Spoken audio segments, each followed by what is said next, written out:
Hello once again, readers of good books. My name is Nick Pell, and this is once again coming from my college dorm room.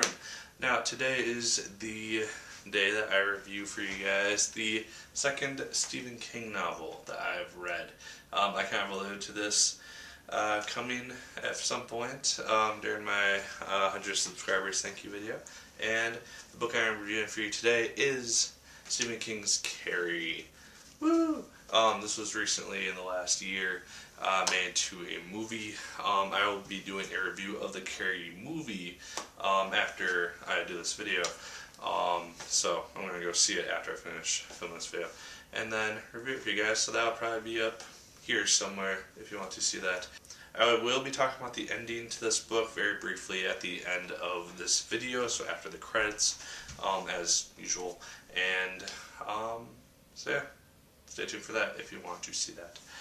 Now, the book is done in a very interesting way. It is not a straight narrative of Carrie's life. It is done through multiple different perspectives. It is primarily through Carrie's life, through her point of view. But then we also see things from after the main plot of the story, which is like journal articles and newspapers and books, and just excerpts from those, which tell the response of people after the events of the prom night, as it becomes known. This book's been around for quite some time, so if you don't kind of know what this book is about, it does center around a girl named Carrie, who is about 17 years old. She's in high school, and she is very, very sheltered for a high school student. She also develops these telekinetic powers very early on in her life, and then they're kind of suppressed, and then after she gets her first period, they kind of re-emerge in a huge way. The second main character in this book is her very religious mother, Margaret White, and she is along the lines of the crazy religiousness. If you've read the book, you know what I'm talking about. But she is someone who will lock her daughter into a closet under the stairs because she does something that she doesn't approve of, and makes her pray, and just all these. I'm not trying to defend anyone if you're offended by this, I'm sorry, but she does all these crazy things, and it's mentioned, it's touched on in like the other bits of the book, which are like after the future events. Yeah, just kind of freaky. Other characters in this book that are kind of focused on is a girl named Sue, and she is one of the few people who looks upon Carrie with kind of sadness and wants to help her and kind of redeem herself for laughing at her in the past. So we see her narratives both during the incident and afterwards. Other main characters kind of come here or there. We see the perspectives of the principal, the Phi teacher, and then a girl named Christine, who is probably the main antagonist of this book, because she just has it out for Carrie because this girl has gotten everything that she's ever wanted to get in her life, and then because of Carrie, she can't go to prom, and she's just hell-bent on revenge, and so she is the main antagonist of this story, easily. Like I said, there are other characters in this book, some good, some bad, so you'll have to read that to find out. Getting right into the plot, the story, as far as I remember, opens up with Carrie in the girls' locker room, and she has her first period at 17. And she freaks out about this because her mother hasn't said a word to her about this thing, which is natural and occurs in every woman. And so she thinks that she's bleeding to death. All the girls in the locker room laugh at her and start throwing tampons and crap at her. She just becomes very scarred by this whole thing, and it's a very unfortunate ordeal that she has to go through. She goes home, and this is more or less where she begins to stand up to her mother, which I really, really liked in this story, because we got to see a girl who is very sheltered from her mother and basically follows her mother at her every whim and obeys her without question. And then she finds out that her mother has lied to her about this huge thing and not told her about it, and she begins to rebel a little bit, and I liked seeing that. She wasn't just succumbing anymore. She saw that she had been not told the truth to, and yeah. But from then on, events play out. She ends up at prom, and that is where the majority of the ending to this book takes place. The book is split into 3 different sections. One, which takes up about 140 pages, one which takes up about 150, and then there's a very small, like 10, 15 page third section, which is like the aftermath of everything.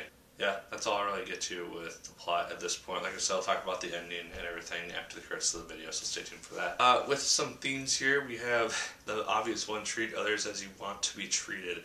The main reason for a lot of this craziness that happens with Carrie is that she is mistreated and picked on, and people are just cruel to her. At least the high school students are cruel to her, and that's what kind of causes her break towards the end of the story, and the events which unfold from that. And so yeah, that's kind of a main central theme. In terms of enjoyment, I really enjoyed Carrie. It does kind of begin to drag a tad towards the end, because we're getting the prom night event from a bunch of different perspectives. It's not just straight Carrie's view, which I kind of wanted to see the most of. And it's kind of a mix and mash of a bunch of different perspectives. And while that was interesting, we got to see a bunch of things unfold. It was a lot of repetition, and we saw the same event occurring from a bunch of different perspectives at the same time. And I just thought I could have flowed a little bit better. Besides that, it's a really well-written story. It's really interesting, and you understand why Carrie does what she does towards the end, even though it is a mental break, and she just goes crazy. If you want to see my thoughts on the ending to Carrie, stay tuned to the end of this video, and I'll talk about it. Like, favorite, comment, and subscribe if you so choose. I'd appreciate it immensely. And as always, my people, my name is Nick Pell, and once again, keep on reading. I can't control myself because I don't know how. When they love me for it, honestly, I'll be here for a while. So give them blood, gallons of the stuff. Give them all that they can drink, and it will never be enough. So give them blood. Grab a glass because there's going to be a flood. And if you are still watching, you are here to see my thoughts on the ending to Carrie. Now, this is mainly the second bit of the book, entitled Prom Night. At the very end of part 1, we see Christine's boyfriend and his gang of friends go to a farm, slaughter 2 pigs, and then fill up 2 buckets with pig blood. That was weird. The guy, in and of himself, he is just messed up. He's like a psychopath or something. And just how easily he does that, and then we see him treat Christine like crap, pretty much. He just wants her for sex. Then we get to the event of the prom night. Everything seems to be going great for Carrie. She's having a good time. She's making friends, pretty much. And Bobby is treating her nice. And he is essentially just there. I'll just touch on this quick, because Susan felt sorry for Carrie, so she told her boyfriend to take her to prom instead, and so that's why he's there. And he almost seems to be falling for Carrie, because we get to see kind of inside his mind quick, and he's thinking that she's beautiful and all this stuff. They win prom king and queen, which sets up this whole debacle, and she's up there all happy, and then Christine, her boyfriend, pour the pig blood on her, and Carrie runs out. And then just goes berserk mode and basically traps everybody in the school, turns on the sprinklers, and electrocutes them.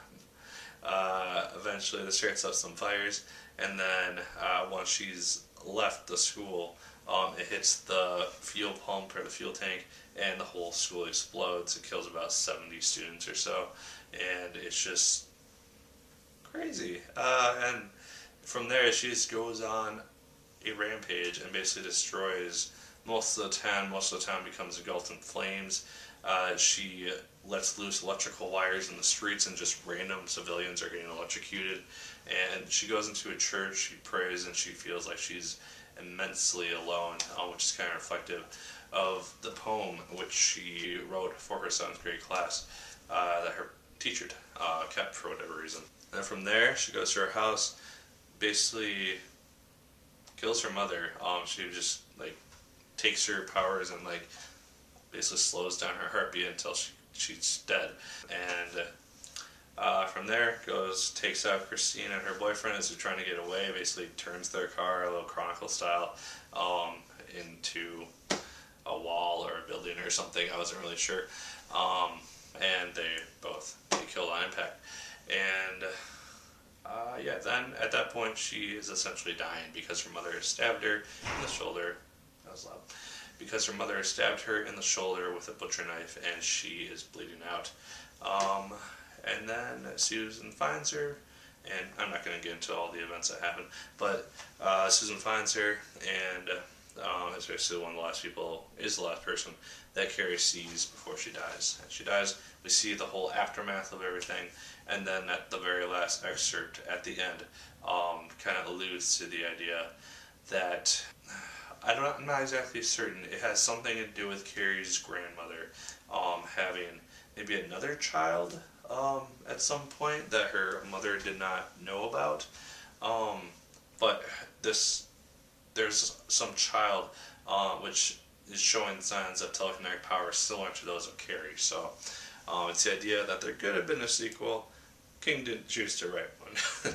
I think it'd be interesting to further explore this idea. It kind of brings about the idea of powers and essentially confirms my thoughts that if anybody ever ends up with superpowers, they will go crazy and kill everything at the first chance that somebody pisses them off. So, yeah, that is essentially my thoughts on Carrie, the book. Like I said earlier, I'll be talking about the movie Carrie, which I'm about to go see, the 2013 version, not the 19 whatever version. So, yeah. So yeah, leave your thoughts about Carrie down below in the comments. Did you like it? Did you dislike it? Why did you like it? Why did you dislike it? What other Stephen King novels should I read? Give me ideas down below. I have quite a few. I'm going to try to read The Stand at some point, I know that much. And probably It as well. So yeah, what else should I read? As always, like, favorite, comment, and subscribe if you so choose. I'd appreciate it immensely. And as always, my good people, my name is Nick Pell. And once again, keep on reading.